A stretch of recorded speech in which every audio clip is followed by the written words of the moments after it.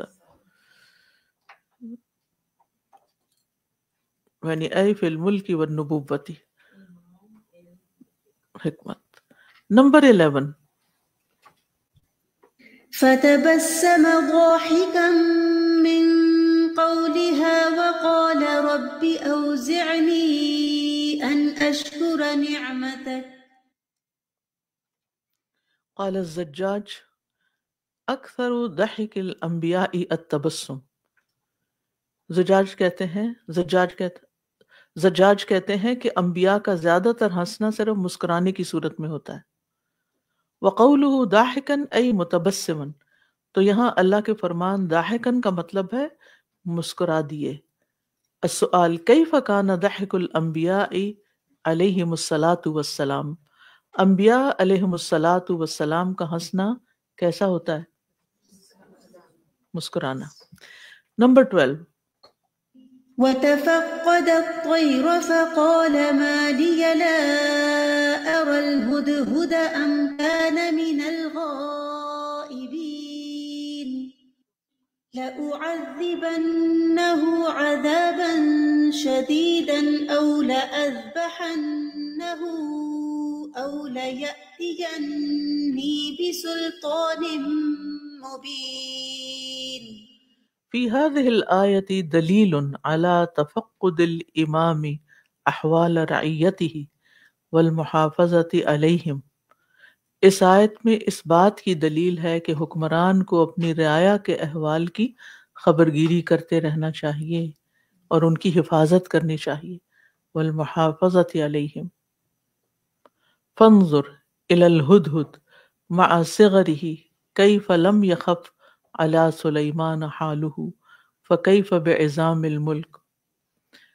آپ دیکھیے کہ کس طرح ہدہد کے چھوٹا ہونے کے باوجود سلیمان علیہ السلام پر اس کی حالت مخفی نہیں رہی، چھپی ہوئی نہیں تھی کہ وہ موجود نہیں. کتنا چھوٹا سا پرندہ ہے اور ہزاروں لاکھوں کا لشکر، اور اس میں وہ ہدہد کے بارے میں بات کر رہے ہیں کہ وہ کہاں ہے. تو ان کا کیا حال ہوگا جو ان کی بادشاہت میں بڑے بڑے لوگ ہوں گے. اگر ہدہد کو وہ نہیں ان سے اوجھل نہیں ہوا، ہدہد کا معاملہ اوجھل نہیں ہوا، تو باقیوں کا کیسے ہو سکتا ہے؟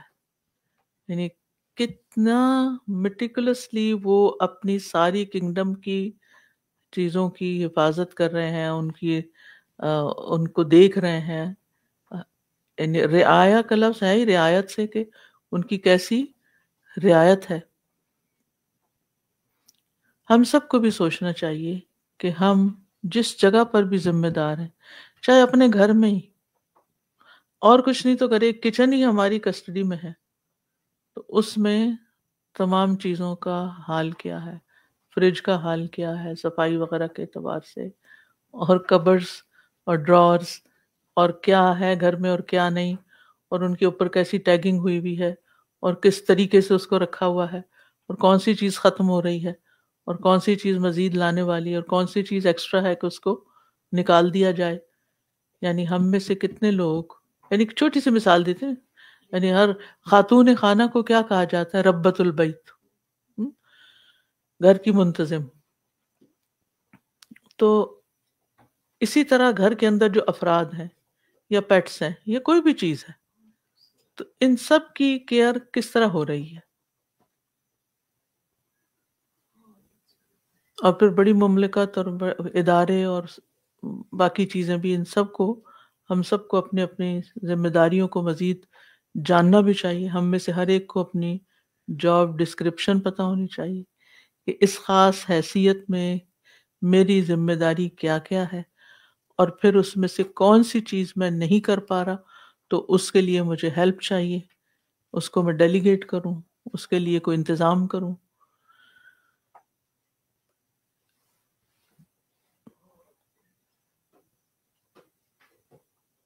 فی هذه الآیت دلیل، یہ تو ہو گیا. وَيَرْحَمُ اللَّهُ عُمَرَ فَإِنَّهُ كَانَ عَلَى سِيرَتِهِ، اللہ عمر رضی اللہ عنہ پر رحم فرمائے، وہ بھی رعایا کی دیکھ بھال میں انہی کی سیرت پر تھے، اسی طریقے پر تھے.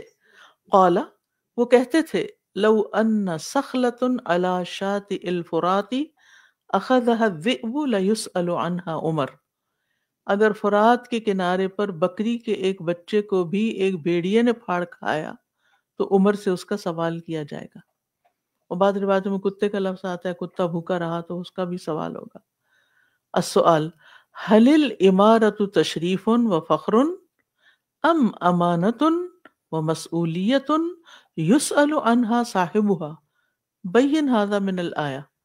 کیا حکمرانی ایک شرف اور فخر کا عہدہ ہے یا ایک امانت اور ذمہ داری ہے جس کے بارے میں حکمران سے پوچھا جائے گا؟ اس آیت کی روشنی میں واضح کریں. امانت ہے، مسئولیت ہے جس کے بارے میں سوال ہوگا.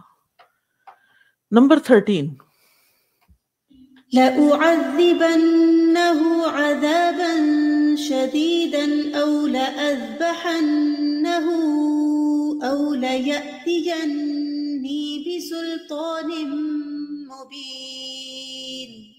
أي حجة واضحة لا تخلفه على تخلفه. حجت واضحۃ، واضح دلیل پیش کرے، علی تخلفہ، اپنے پیچھے رہ جانے پر. وہذا من کمال ورعہ و انصافہ، یہ آپ کا کمال تقوی اور انصاف تھا. انہ لم یقسم علی مجرد عقوبتہ بالعذاب او القتل، کہ آپ نے ہدہد کو یوں ہی سخت سزا دینے یا قتل کرنے کی قسم نہیں کھائی. ٹھیک ہے. لأن ذلك لا يكون الا من ذنب، کیونکہ یہ سزا صرف کسی گناہ کے نتیجے میں دی جا سکتی ہے. یعنی انہوں نے کہا تو صحیح، اب کوئی ان سے پوچھے کہ آپ نے کہا تھا پھر آپ نے کیا کیوں نہیں، کیونکہ اس نے خلاف ورزی تو کی تھی کہ بغیر اجازت چلی گئی تھی، یعنی ہدہد. وغیبتہ قد تحتمل انہا لعذر واضح، اور ہدہد کی غیر حاضری میں کسی واضح عذر کا احتمال بھی ہو سکتا تھا، کوئی اور وجہ بھی ہو سکتی تھی. فلذلک استثناہ لورعہ وفطنتہ، اس لیے انہوں نے اپنے تقوی اور ذہانت کی بنا پر اس کو مستثنا کر دیا. یعنی اپنے کہے ہوئے الفاظ پر عمل نہیں کیا، اپنے موقف سے ہٹ گئے، جو سوچا تھا ویسا نہیں سلوک کیا. کیوں؟ کیونکہ ان کے اندر تقوی تھا، اور بغیر وجہ کے وہ، اور حقیقی وجہ جانے، عذر جانے، وہ ایسا کوئی قدم اٹھانا نہیں چاہتے تھے. جی ہاں، جی یہ بھی خود بھی کہا تھا، او لیأتینی بسلطان مبین، کنڈیشن لگا دی. جی ہاں. او السؤال، کیف تدل الآیت علی ورع سلیمان وتأنیہ وعدم استعجالہ. یہ آیت سلیمان علیہ السلام میں تقوی اور ٹھہراؤ ہونے اور جلد باز نہ ہونے پر کس طرح دلالت کرتی ہے. فوراً کنکلوژن کی طرف جمپ نہیں کیا، بلکہ معاملے کی پوری تحقیق کی، سپیس دی اور وجہ معلوم کی، اور پھر اس کو آگے اس کو فالو اپ بھی کیا. نمبر 14، فمكث غير بعيد فقال أحطت بما لم تحط به وجئتك من سبأ بنبأ يقين. في هذه المكافحة التنبيه على أن أضعف الخلق قد يؤتى ما لا يصل إليه أقواهم. ہدہد کے اس دفاع میں ایک تنبیہ پائی جاتی ہے کہ بعض اوقات سب سے کمزور مخلوق کو وہ صلاحیت دی جاتی ہے جہاں تک سب سے طاقتور مخلوق کو رسائی حاصل نہیں ہوتی. کہتے ہیں نہیں کوئی چیز نکمی قدرت کے زمانے میں، کوئی برا نہیں قدرت کے کارخانے میں. تو بات یہی ہے کہ ہر چیز کی اپنی ایک ویلیو ہے، اپنی ایک قدر و قیمت ہے، اپنا ایک مقام ہے. اللہ نے اسے کسی مقصد کے لیے پیدا کیا ہے، کوئی بھی چیز بیکار پیدا نہیں کی، لہذا ہمیں حقارت کی نگاہ سے چیزوں کو نہیں دیکھنا چاہیے یا لوگوں کو نہیں دیکھنا چاہیے۔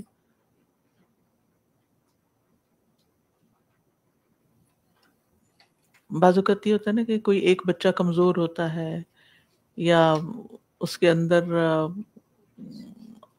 نارمل نہیں ہوتا، تو انسان کہتے ہیں کہ یہ کیا میرے پلے پڑ گیا ہے، یہ کیوں پیدا ہو گیا ہے، اس کیا حکمت ہوگی۔ عام طور پر ایسی مائیں فرسٹریٹڈ رہتی ہیں، تو بات یہ ہے کہ وہاں صبر کیسے آ سکتا ہے کہ اس میں بھی کوئی حکمت ہے، کوئی وجہ ہے، اس کو پیدا کرنے کے پیچھے بھی کوئی خاص اللہ کی حکمت ہے جو مجھے نہیں معلوم، تو اس وجہ سے میں گھبرا رہی ہوں، لیکن جس نے پیدا کیا، جس کی مخلوق ہے، وہ تو ضرور جانتا ہے۔ اور بعض اوقات انسان اگر واقعی دل کی آنکھیں کھول کے گہرائی تک جائے تو بہت کچھ سیکھنے کو ہے، ایسے بچوں سے بھی، ایسے معذور افراد سے بھی، اور کئی چیزوں میں وہ ایسے جینیس ہوتے ہیں کہ جو عام انسان بھی وہ کام نہیں کر سکتے۔ کئی بڑے بڑے جو سائنٹسٹ وغیرہ ہیں ان کے بارے میں بھی کہا جاتا ہے کہ ان کو بھی اسی طرح کی کچھ لرننگ ڈسیبلٹیز یا کچھ اور طرح کی ڈسیبلٹی، فزیکل ڈسیبلٹیز تھیں۔ تو یہ تو اللہ ہی بہتر جانتا ہے نا کہ اس نے کسی بھی مکھی کو کیوں پیدا کیا، مچھر کو کیوں پیدا کیا، حتیٰ کہ کاکروچ کو کیوں پیدا کیا، اللہ ہی بہتر جانتا ہے۔ یعنی کچھ چیزوں سے ہم انائڈ ہوتے ہیں، وہ ہمارے مزے میں خرابی ڈالتی ہیں، لیکن اس کے پیچھے بھی ایک حکمت ہے۔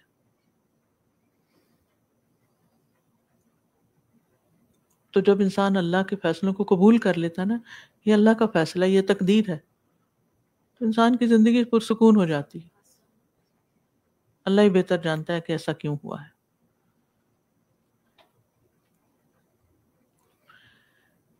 لِتَتَحَاقَرَ إِلَى الْعُلَمَاءِ عُلُومُهُمْ وَيَرُدُّوا الْعِلْمَ فِي كُلِّ شَيْءٍ إِلَى اللَّهِ، تاکہ علماء کے نزدیک ان کے علوم حقیر ہو جائیں، وہ یہ نہ سوچیں کہ جو سب کچھ ہم ہی جانتے ہیں، اور وہ ہر چیز کے بارے میں علم کو اللہ کی طرف لوٹا دیں۔ جو ایک چیونٹی جانتی ہے وہ میں نہیں جانتی، جو ایک حدود جانتا وہ میں نہیں جانتا، بادشاہ ہونے کے باوجود۔ وَفِيهِ إِبْطَالٌ لِقَوْلِ الرَّافِضَةِ إِنَّ الْإِمَامَ لَا يَخْفَى عَلَيْهِ شَيْءٌ، اور اس میں رافضہ کے قول کا رد ہے کہ امام سے کوئی چیز پوشیدہ نہیں رہتی۔ یہ تو اللہ کی صفت ہے نا، تو سری شرک ہے۔ إِنَّ اللَّهَ لَا يَخْفَى عَلَيْهِ شَيْءٌ فِي الْأَرْضِ وَلَا فِي السَّمَاءِ وَلَا يَكُونُ فِي زَمَانِهِ مَنْ هُوَ أَعْلَمُ مِنْهُ، اور سلیمان علیہ السلام کے زمانے میں ان سے بڑھ کر کوئی علم والا نہ تھا، پھر بھی کیا بتا دیا گیا ان کو؟ جیسے موسیٰ علیہ السلام بہت علم والے تھے تو خضر علیہ السلام سے واسطہ پڑا، سلیمان علیہ السلام بہت علم والے تھے، ہدہد سے واسطہ پڑا۔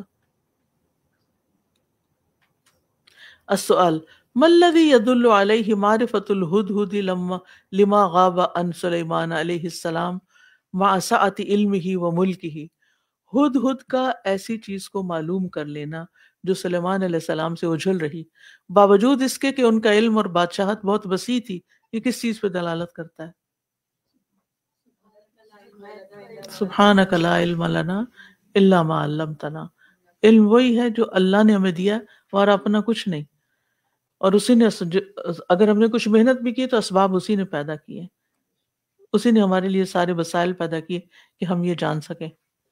اچھا، میں کل گھر جا کے بھی سوچتی رہی کہ ہدہد نے اتنی باتوں میں سے یہ بات کیوں انتخاب کی کہ اللہ وہ ہے جو چھپی ہوئی چیزوں کو نکالتا ہے؟ آپ کے ذہن میں کیا آتا ہے کہ اس نے یعنی اللہ تعالیٰ کی صفت میں تو بہت کچھ کہا جا سکتا ہے نا، صرف علم نہیں، اور علم میں بھی چھپی ہوئی چیزوں کو جاننا، یعلم ما تخفون وما تعلنون، ملکہ، جی ہاں، وہ ملکہ سبا اور حکومت سبا جو تھی وہ سلیمان علیہ السلام سے چھپی ہوئی تھی، جس کو اللہ نے ہدہد کے ذریعے ظاہر کیا۔ اور یہ بھی کہ سلیمان علیہ السلام کو جنات اور ہوا پر جو ایک طرح سے قدرت دی گئی تھی وہ انویزیبل چیزیں تھیں، لیکن کچھ اور ایسا انویزیبل رکھ دیا گیا جو سلیمان علیہ السلام کے آگے عاجز تھے. بالکل. دوسرا قیامت تک کے لیے قرآن مجید ہے، تو پھر اس میں ان لوگوں کے لیے بھی رہنمائی ہے جو دوسروں کو غیب دان سمجھ لیتے ہیں اور سمجھنے میں چھپی باتیں ہماری جانتے ہیں، راز کی باتیں. بالکل، کوئی غیب نہیں جانتا. لا یعلم الغیب الا اللہ. Nobody is perfect except Allah Ta'ala. جی بالکل. نمبر 15. إني وجدت امرأة تملكهم وأوتيت من كل شيء ولها عرش عظيم وجدتها وقومها يسجدون للشمس من دون الله وزين لهم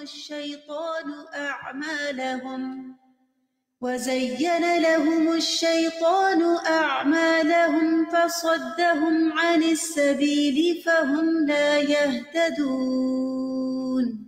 عن أبي بكرة رضي الله عنه قال لما بلغ رسول الله صلى الله عليه وسلم أن أهل فارس ملكوا عليهم بنت كسرى قال ملكوا عليهم بنت كسرى قال لن يفلح قوم ولوا امرهم امرأة.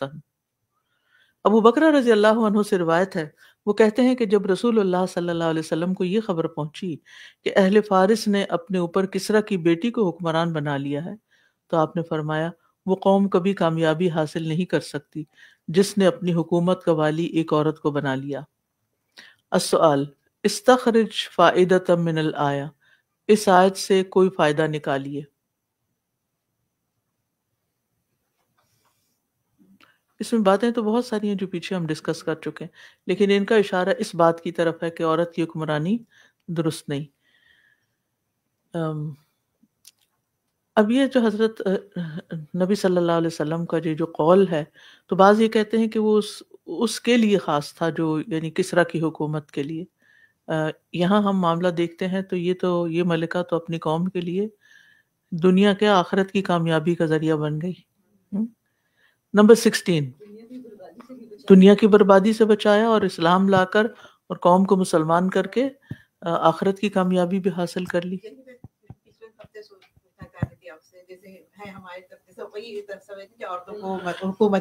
جی اس میں بہت بحثیں چلتی رہتی ہیں. تو بہرحال فطری نظام کے تحت اگر دیکھا جائے تو عمومی طور پر اللہ نے مرد کو عورت پر فضیلت دی ہے، اس میں کوئی شک نہیں. ٹھیک ہے، اور پھر مردوں کو قوام بھی بنایا ہے، الرجال قوامون علی النساء، اور ان کی فضیلت اور ان کی طاقت اور ان کی صلاحیت نون بھی ہے، اس میں بھی کوئی شک نہیں. لیکن خواتین کے اندر بھی ایکسیپشنل کیسز ایسے ہوتے ہیں، ایکسیپشنلی بعض خواتین جو ہوتی ہیں وہ مردوں کے مقابلے میں زیادہ سمجھدار یا علم والی یا کسی کا خاص صلاحیت کی مالک ہو سکتی ہیں.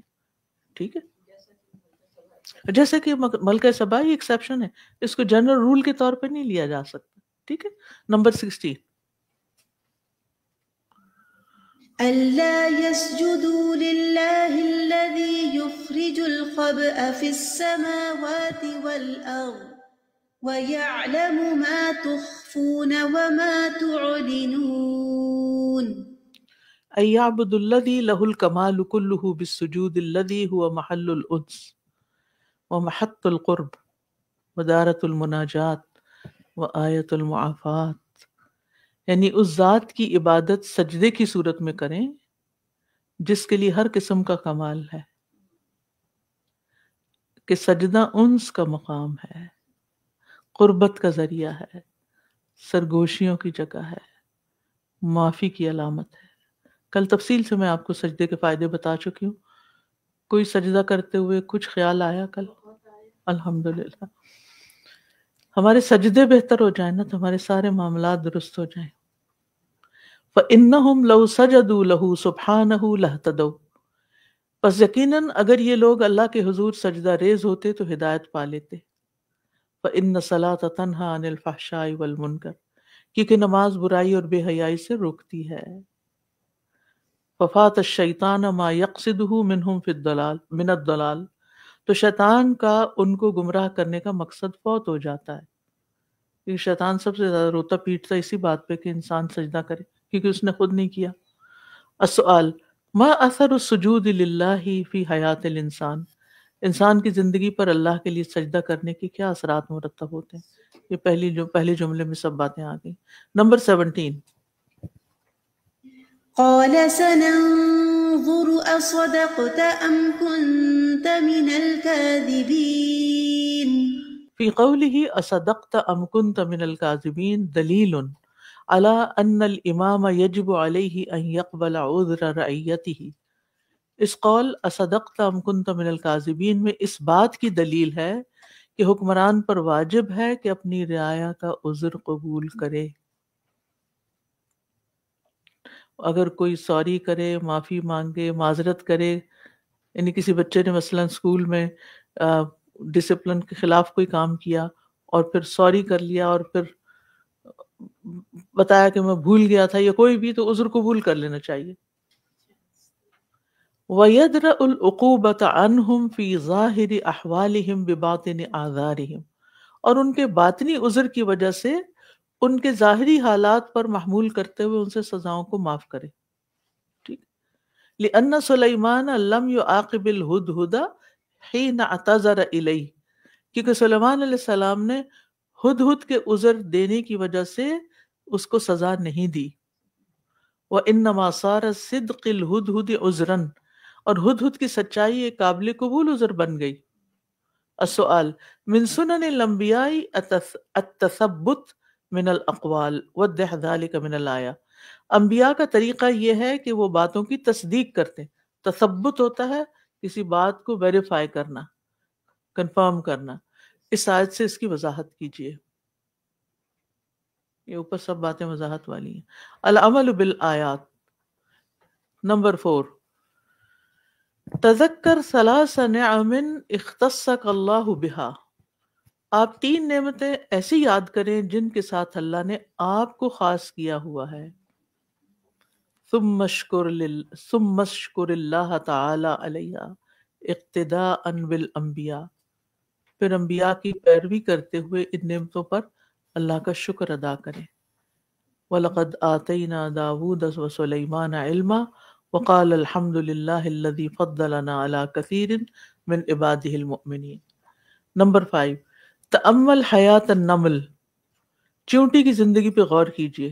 اب استمع الی برنامج علمی عن حیاتها، یا چیونٹی کی زندگی پر مبنی کوئی علمی پروگرام سنیں، کوئی سائنٹیفک ریسرچ وغیرہ دیکھیں. ثم اکتب 3 فوائد من تلک المشاہدہ، پھر اس مشاہدے سے 3 فوائد تلاش کریں، تحریر کریں. اکتب لکھیں کہ 3 فائدے آپ نے کیا بات سیکھی اس ڈاکیومنٹری کو دیکھ کے. قالت نملۃ یا ایھا النمل ادخلوا مساکنکم لا یحطمنکم سلیمان وجنودہ وهم لا یشعرون. نمبر 6 قل رب اوزعنی ان اشکر نعمتک التی انعمت علی وعلی والدی وان اعمل صالحا ترضاہ وادخلنی برحمتک فی عبادک الصالحین.